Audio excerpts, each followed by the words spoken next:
Magandang buhay mga kabutingting. Meron tayong gagawin dito na isang Huawei Y9 2019. Ayan. Ang problema nito, nagpa-pop up yung kanyang camera pero wala siyang captured. Hindi siya nakakakuha ng picture o video. Kapag ganyan ng problema, yung mismong camera na ang kailangang palitan. Kaya ang gagawin natin, magpapalit tayo ng front cam. Ayan.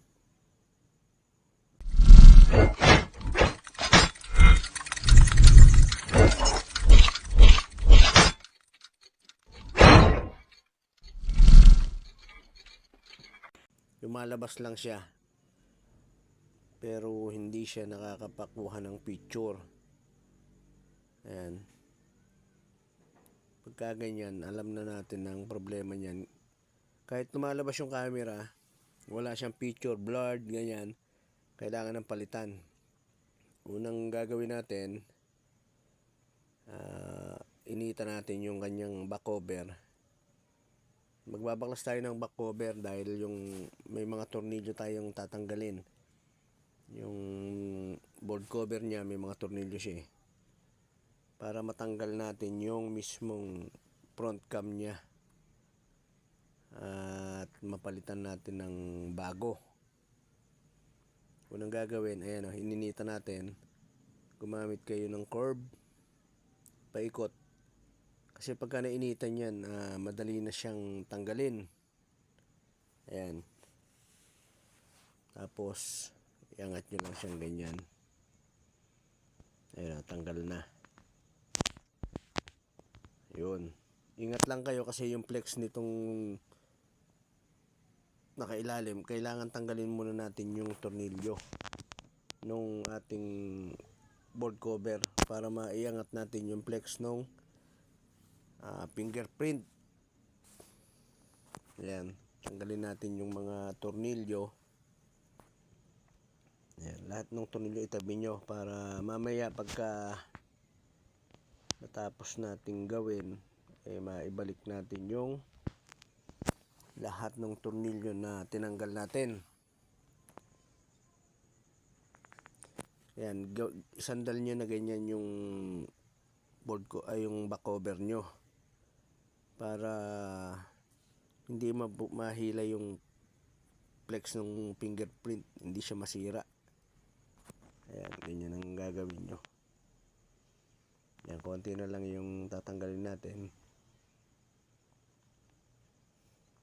Lahat ng tornilyo na nakakabit dun sa ating mainboard, tatanggalin natin. Ayan, check lang natin. Tapos, ayan, okay na.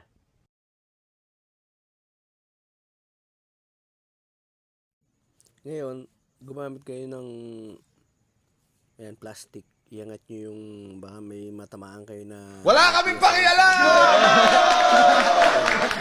Ground siya. Ayan. Ganon din sa pag-aangat ng mga flex ng battery, nung fingerprint. Kailangan plastic yung gamit nyo. Ganyan, no? Ayan. Tapos iangat natin para madali tayong magbaklas. Ayan. Dito, ayan yung tatanggalin natin mga tornilyo. May 4 na tornilyo yan. Iba-iba yung size. Kaya kailangan na tanggalin natin.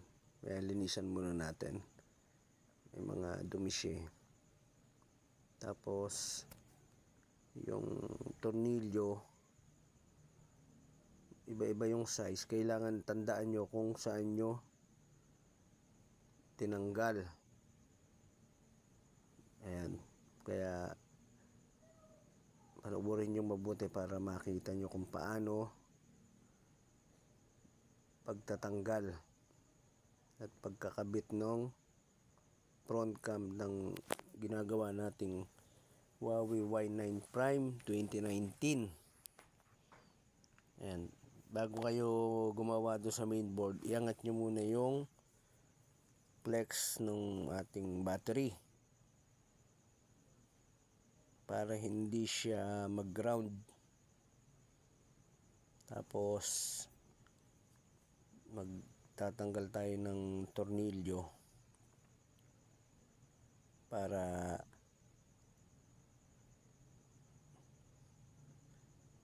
yan. Yung mainboard kasi natin iaangat, kailangan tanggalin lahat ng mga camera sa kanyang back camera ang tawag. Ayan, oh. Tapos simulan natin, tanggalin natin lahat yung mga tornilyo dito sa kanyang front cam. Ngayon, ayan, oh, iangat natin yung mga parts niya. Itabi nyo lang para 2 hours later. maibalik. Kasi kung paano nyo tinanggal yung mga tornilyo, ganun nyo rin ibabalik. Tapos nyo iangat yung kanyang mainboard kapag natanggal yung tornilyo. Ayan. Ang maiiwan dyan, yung kanyang camera. Meron siyang housing. Ayan. May tornilyo din siya sa ilalim ng flex ng camera. Yun ang kailangan nyong makita. Tapos ang gagawin nyo, itutulak nyo siya palabas kapag ka natanggal nyo na yung mga tornilyo para matanggal yung camera.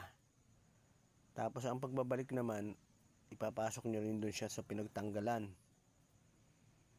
Medyo matrabaho, pero pagka natanggal nyo lahat yung mga tornilyo, madali nyo na siyang tatanggal, madali nyo na rin siyang, mas madaling magbalik kasi lalo na kabisado nyo na yung pagtatanggal. Ayan, oh. May mekanismo rin siya eh. Yan. Yung mekanismo niya hindi naman basta-basta nasisira. Ang nasisira dyan yung camera, yung flex ng camera, kasi nga tumataas baba siya, nagpa-pop up siya. Ayan. Itulak nyo siya, tapos iangat para matanggal nyo yung dapat tanggalin. Ayan. Alalayan nyo lang. Ayan, oh. Nakakabera ng kamay, pero pagka kayo na ang gagawa niya, makikita nyo naman eh. Ayan. Ayan, oh. Halos nahubad na yung ating, ang natira na lang yung, ayan, ganyan ang paghugot, pagtanggal ng camera. May nabibili nito sa online yan, ganyan, para hindi na kayo magpalit ng, kasi mahirap magtanggal ng cover ng front cam. Glass yan eh, naaring mabasag siya. Kaya ang bibili nyo na yung buo, para ang gagawin nyo, isasalpak na lang. Pero ako, ang ginagawa kasi, nagpapalit ako, ayun, no, yung kulay pula na yan. Yung gagawin ko, magpapalit ako ng buo. Pero may nabibili na pati yan, bali isasalpak nyo na lang yan. Hindi na kayo magtatanggal ng kulay pula na yan. Tapos yung glass nya, pagtatanggal, ayan, no. Meron nang nabibili sa online. Hindi nyo na kailangan initan. Kailangan initan nyo kasi yan eh, para matanggal nyo yung mismong camera, kasi yung camera lang naman ang papalitan natin. Pero may nabibiling buo, hindi na kayo magbabaklas, sasalpak nyo na lang. Ayan, oh.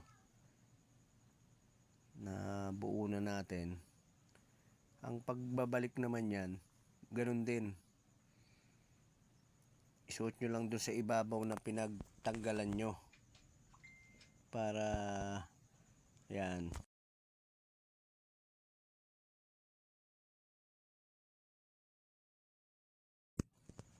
Ayan, oh. Tapos kung paano nyo tinanggal at ipinapabalik, What did you say, nigga? merong sa ilalim, may mga cover siya na kailangan ilagay. Yun ang kailangan yung tandaan. Kaya kung hindi nyo masyadong kabisado, ang gawin nyo, picturean nyo siya para hindi kayo malito, hindi kayo maligaw. Yan, ikakabit na natin yung mga tornilyo. Tapos ang isusunod natin yung kanyang board, yung main board, ayan o, pagsasalpak ganyan. Nakailalim yung flex nung ating camera. Ayan, ganyan yung pagkakabit niya. Medyo komplikado, medyo mahirap. Kaya medyo ingat. Kasi lalo mga first timer. Pero pagkakabisado mo na yan, madali na kasing yan eh. Ikabit, ibalik, igawin, baklasin, ikabit, madali na lang. Ganyan yung pagbabalik niya. Ayan. Yung flex ng ating LCD ng battery, yan, kailangan iangat nyo siya, sungkitin, ayan o, bago nyo ilapat yung kanyang board, yung kanyang main board, para hindi maipit. Ayan o, ganyan, medyo ingat lang. Ayan, lapat na natin. Medyo siya, medyo yun, nailapat na natin. Check lang natin mabuti. Kailangan double check nyo yan para bago nyo ikabit yung mga tornilyo. Ayan. Ngayon na ikabit na natin yung camera, front cam. Ayan, ang paglulupay ganyan.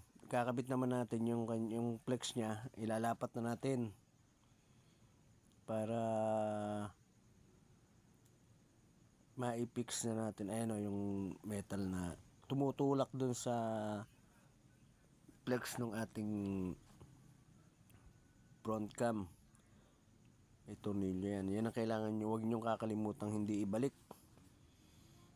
Dahil pag nakakabit na yung ating main board, nakaipit yan na para paglabas ng camera.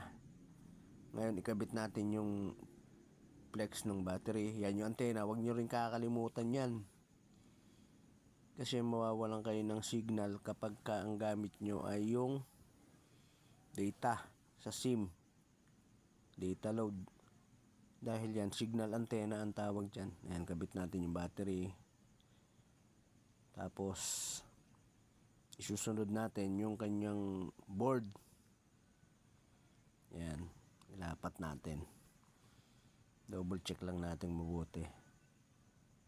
Ayan o, yung mga camera, huwag nyo kakalimutan din bago nyo ikabit yung ating board cover para meron siyang back cam. Kasi pag nakakalimutan nyo yan, hindi siya gagana, wala siyang pang picture. Ayan, kabit natin mabuti. Tatlo yan eh. Kailangan maikabit nyo lahat yan na maayos bago nyo ilapat yung ating cover. Yan, okay na. Sunod natin tong cover. Check lang natin mabuti.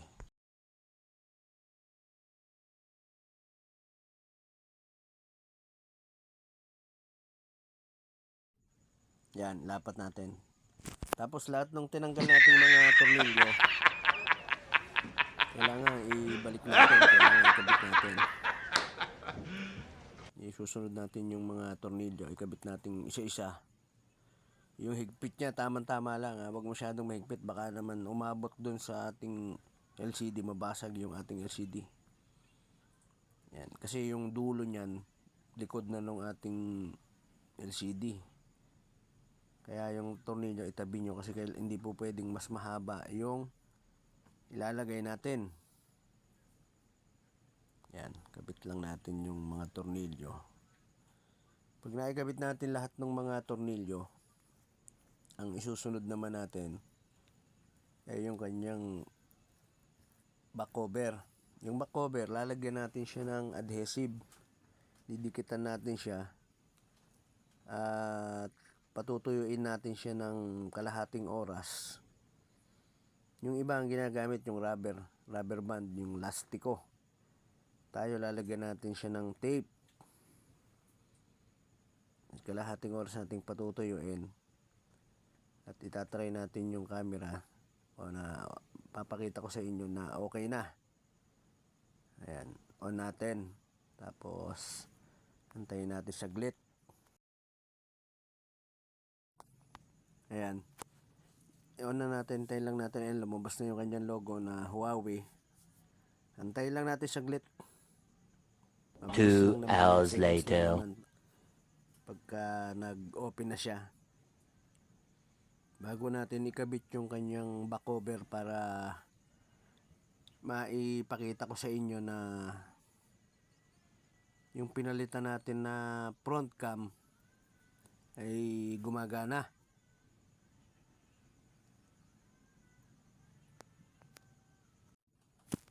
Ayan, nag-open na siya. Ayan o. Buti lang walang password. Yan yung camera. Pindutin nyo yung kanyang camera. Ayan. Lumabas na o. Meron na rin siyang display dun sa screen. Pindutin natin yung back. Ayan yung back niya o. Nakikita yung ating mantle. Ayan yung front. Tsaka back niya gumagana, di ba? Ayan o. Ngayon, ang gagawin natin, lalagyan natin siya ng adhesive. Ayan. Nakakabit na rin yung flex ng ating fingerprint bago natin i-fix yung board cover. Ngayon, ang isusunod natin, kapag ka nadikitan na natin ng paikot ng adhesive, yung pandikit na to talagang pang cellphone to, mga kabuting-ting. Hindi po pwede yung iba kasi ang ginagamit kahit sa LCD pag angat na yung shoe glue, mga mighty band, po, napakahirap tanggalin nun. Huwag kayong gagamit nun. Meron talagang nabibili na pandikit para doon sa cellphone na kapag ka natuyo ay para siyang rubber. Kaya magiging protection yun para hindi pasukin ng tubig. Ayan. Ngayon ang gagawin natin, lalagyan natin siya ng para dumikit yung back cover natin. Kalahating oras nating patutuyuin. Lalagyan natin siya ng ayan, gamitin natin yung clamp para mas mabilis siya at lumapat agad. Kalahating oras nating siyang patutuyuin. Tapos pwede na nating gamitin. Maibigay na natin dun sa may-ari. Ayan. Papakita ko sa inyo na kalahating oras yung inantay natin para ayan. Bali 6 na clamp sa gilid, kabilaan, tapos sa ibabaw para lumapat siya. Bali 8. Ayan o. Ngayon, pagka higpit nyo lang siya ng katamtaman, huwag yung masyadong mahigpit, baka mabasag yung kanyang LCD. Ayan, kalahating oras ang lumipas, tanggalin natin para maipakita ko sa inyo, ma-check natin na dikit na yung likod, gumagana na rin yung pinalitan natin ng front cam. Ayan. Ayan, wala naman siyang password eh. Ayan o. Pindutin natin camera. Ayan. Front cam yan. Ayan o. Ayan yung back cam. Ayan o. Ayan yung kamay palad ko. Nakikita, di ba? Tapos yung front cam niya. Ayan. Tayo kayo sa minumbahay. Gumagana na siya. Magagamit na nung may-ari. Okay na okay na.